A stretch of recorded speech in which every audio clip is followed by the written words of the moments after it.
It's usually Sam Cowen, but as you can see, this is not Sam Cowen. But we are continuing in the same genre, talking to people about their life experiences and seeing what we can maybe get out of them as well. The guest on this, episode 9 of the series, is a well-known media personality, Tracy Going, who went through a brutal attack on her by one of her former partners. This is Beautiful Love. The scary part is when you start a conversation by discussing the age of your children and going, I don't believe she's that old, I don't believe he's that old. It means we've been around for a while, doesn't it? Time moves on, doesn't it? It does, and lovely to be sitting here opposite you after all these years. It's lovely to see you again, Tracy, and looking just as gorgeous as you always have. Oh, I don't know, but No. thank you. No, just take the compliments. Take it, I'll take it, Exactly. I'll take it. Let's just go back, because there are probably a lot of people who would recognise the face and recognise the name, but go, where do I know that from? Where do I get irritated? How did you get into the media stream? Gosh, that is a long time ago. I remember one of the DJs on Metro FM saying to me, come and read news for me on my show. Mm-hmm. And I rushed along and went and read the news on his show, and he said, yeah, please, stay with us. And that was the start of my radio career, and then it was TV, and then of course, I think the last big stint was doing the breakfast show, Morning Live, for years on SABC2. How long did you do Morning Live for? I think it was about 4 or 5 years, but I'd done breakfast shows like you as well for about 12 years, doing radio and then moving to TV. People don't understand what it is like getting up that early in the morning. I think it's always about sleep. It's how much sleep, how little sleep, when you're going to sleep, when you're not going to sleep. Always tired. I don't think you're ever not tired. Yeah, I think the most difficult part for me is waking my brain up. Okay. I think of people who have what we would call a normal job, who wake up at maybe 6 in the morning and they get into work by 8 and they're performing at peak by 9. They've had 3 hours to do that. But when you're waking up at 4:30 and you've got to be performing at peak at 6, an hour and a half later, you've got to wake yourself up. How did you wake yourself up? No, I think I sort of trained myself over the years. You could have woken me up in the middle of the night and I could have read the news to you as though I'd been awake for hours. I think you do. You sort of just go, the red light comes on, you're like, okay, I'm here. Okay, but then moving from radio into television is a huge move, especially morning television, because then it's makeup and all the rest of it. Yeah. So those are really early hours. Yeah, but I'd been on TV for a very long time before I did morning. In fact, I even remember reading the news on the very last Good Morning South Africa show, and I mean, that was on air for about 20 years. Yeah. So I'd done various business programs, evening news, magazine programs. So it was, and I'd done morning radio, so I got used to sort of waking up, although I'm not a morning person. And I think that was part of it. You lie. No, I'm not a morning person. Never have been, never will be. So, yet you worked for so many years doing morning television and radio. And never slept through the night because I was always terrified I was going to oversleep. What are the other fears you have? What other fears? Fear of not waking up? Yeah. And I think that stayed with me. I'm not really a fearful person, I don't think. Aren't you? No, I don't think it's something I think about. Are you tough? Yeah, I'm pretty resilient. I think as I get older, I'm less resilient. But certainly resilience is a word that I would use for myself. When you face problems, how do you overcome them then? What's your defense mechanism? I don't know. I'm not really one of those people who sees things as problems. Ah. It's just like, you just sort of get on with it, don't you? And you just work your way through things, maybe. I don't ever think you get over things. I think you sort of just systematically work your way through things. Have you always just been this positive? Yeah, I have. And as I've got older and you realize that life is really too short, I get up in the morning and I think, gee, it's a beautiful day. I know it sounds a bit boring, doesn't it? No, it sounds absolutely wonderful. I wish there were more people like you on the planet. It would be a better place to live in. Don't you wake up in the morning and say, wow? I do, yeah. I generally do. Yeah. And I think maybe it comes with the territory that we work in? I think so. I think we have to be inherently positive, because otherwise we're going to go out there and we're going to do a bad job. Yeah, yeah. Speaking of jobs, what are you doing with your life now? Let's hop right ahead, and then I want to come back. What are you doing with your life now? At the moment, the last 2 years have really been focused on the book that I've written, Brutal Legacy. Yeah. It was a book that I'd sort of been thinking about writing for many years, and always a little bit uncertain as to whether I wanted to do it, whether I wanted people to know so much about me. But then I did, I think when Oscar murdered Reeva, it was the thing for me that I thought, okay, now's the time to write a book and give insight into what happens in a home of domestic violence. And I sat down and I wrote the book, and I thought I would be busy with the book, but I never anticipated quite how big the demand was, you know, to be in places and to talk about it and to share your story.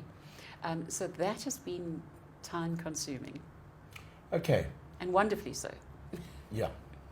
Let's go back to, because we needed to get to this point at some stage, to the Brutal Legacy. What happened there? Well, I mean, it was a short-lived relationship, and it was just in a matter of months, really, that the first signs of violence were there: the slamming of doors, the kicking the dog, the underlying threat that you're next, and of course I was next. And there was a night where he held me hostage for about 9.5 hours, and following that I got a restraining order, and about 3 weeks after that he arrived at my house and he beat me up. So the book is the story of that, and then of course I also draw, I couldn't write a book without talking about the home that I come from, because I grew up in a home with a very violent father.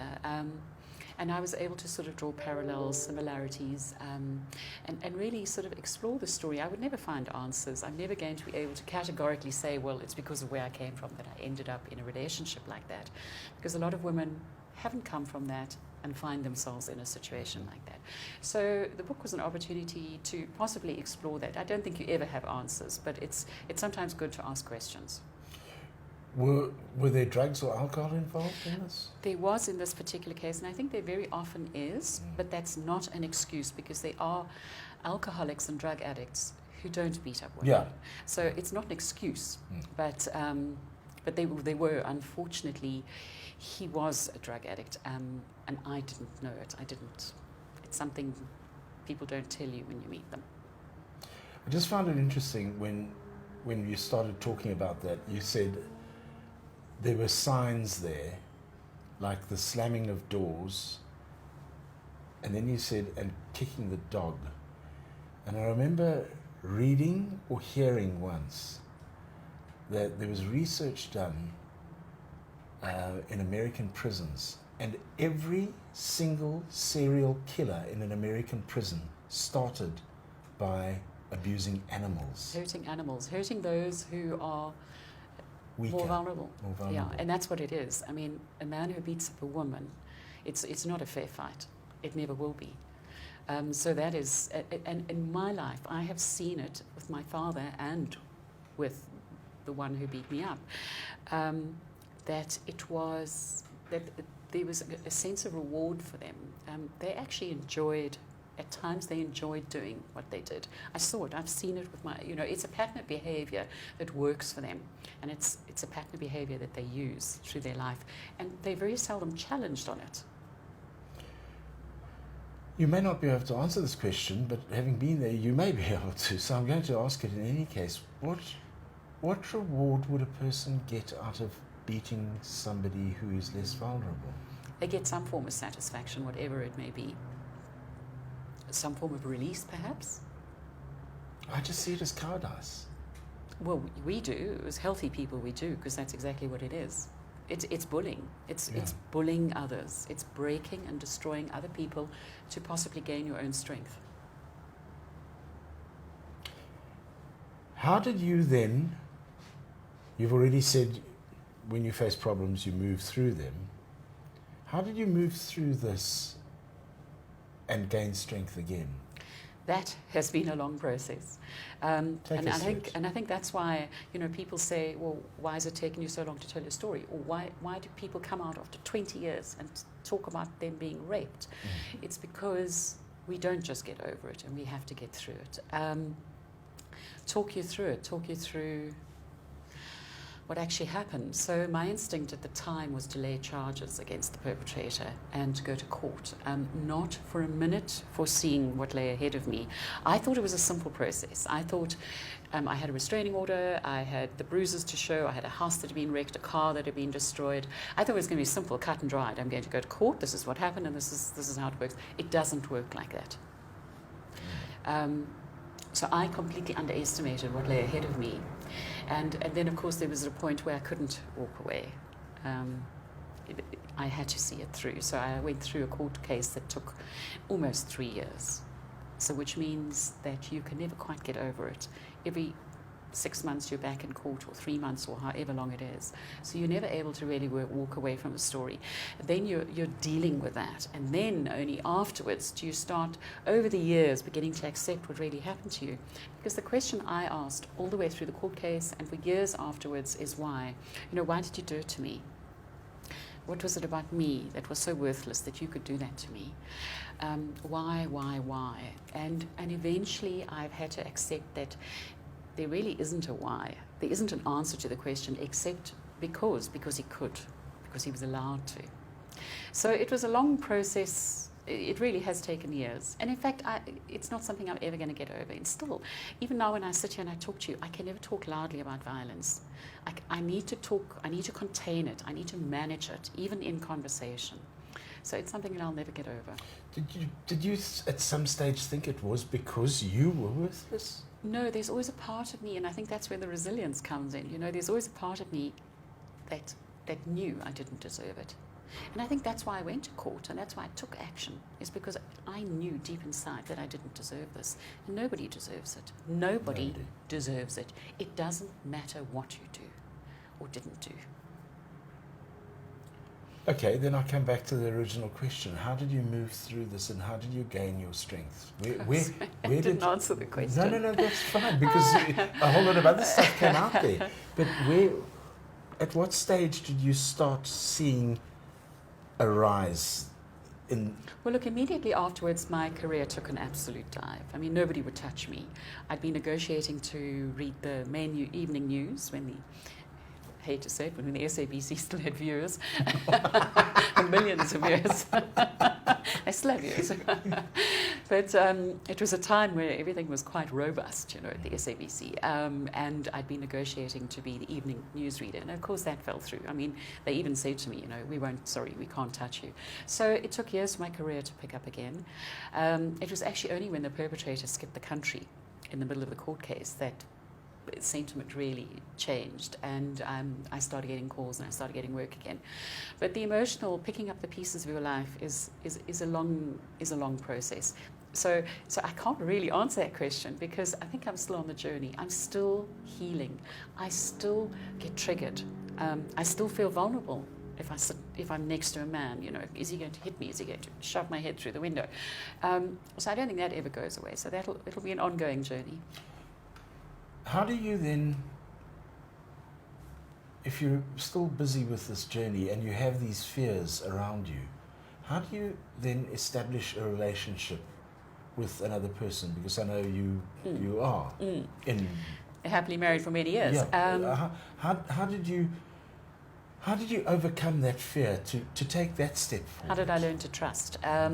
Again, I think that I've always known that I'd had a few bad examples in my life. I mean, my father is the first male that he's my role model, and here he is, this violent man. But then you always know, you look around, you see what's happening around you, and you know it's not right, and you know that not all men are like that. So I think one of the biggest things after what happened to me was I had to learn to trust my own inner voice, because there was a time where I heard him screaming at his ex-girlfriend on the phone, and he told her to F off and to leave him alone, and he put the phone down, and I said to him, "You won't speak to me like that, would you?" And he said, "No, you'll never deserve it." And I mean, at the time I believed it. I thought, no, I'll never deserve it. But of course, one day I would. He was going to make jolly sure that I did. And I've actually lost my train of thought. What was your question? About establishing a relationship with another male partner. So that was one of I ignored my inner instinct. I didn't trust my own thought process. I accepted what he said to me. So I had to learn to trust myself again. I think that was the biggest thing. It wasn't trusting other people. It was trusting my own inner voice. So once again, it comes back to you. It comes back to the individual. It's not looking at the other person. Yeah, because I questioned him. In my own mind, I questioned, like, why did you do this to me? But then I also had to look inward, and I had to say, well, why did I allow this to happen to me? I was empowered. He was in my home. I owed him nothing. So why did I allow something like this? I wasn't married to him. I didn't have children with him. Those are circumstances that other women face. And those are very real in trying to extricate yourself from an abusive relationship. Yeah. But I didn't have that. So, so I had to look inward as well, which is not nice. Okay, but now look inward now.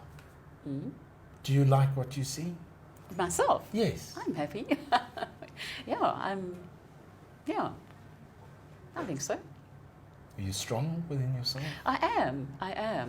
And I think now, as the person I am today, if that had happened to me now, I would have, done things differently. I wouldn't have been... It's exactly the next question I was going to ask you. There's not much I would have done differently, but I think I would have gone into the courtroom and not allowed my voice to be taken away from me. Unfortunately, in a situation like that, the perpetrator is going to bring out the big lawyers. They're going to bring out the noise. They're going to do anything to keep themselves out of jail, and it doesn't matter what they do to you in the process. So, you're going to be destroyed in the courtroom as a woman. It is going to happen. You're going to be tried. They're going to try and paint a picture of you as hysterical, volatile, hostile, and they silenced me. And I don't think I would ever allow that to happen again. And that's probably why I wrote the book, expecting to be heard. Whereas I expected to be heard when I went into the court system, and I wasn't. You weren't. So it's taken me 20 years to find my voice, to be heard. Well, I'm very glad you found your voice. It's nice to hear it again.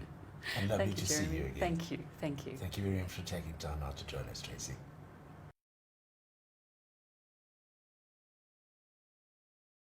Hot 91.9. Playing the best old school and R&B.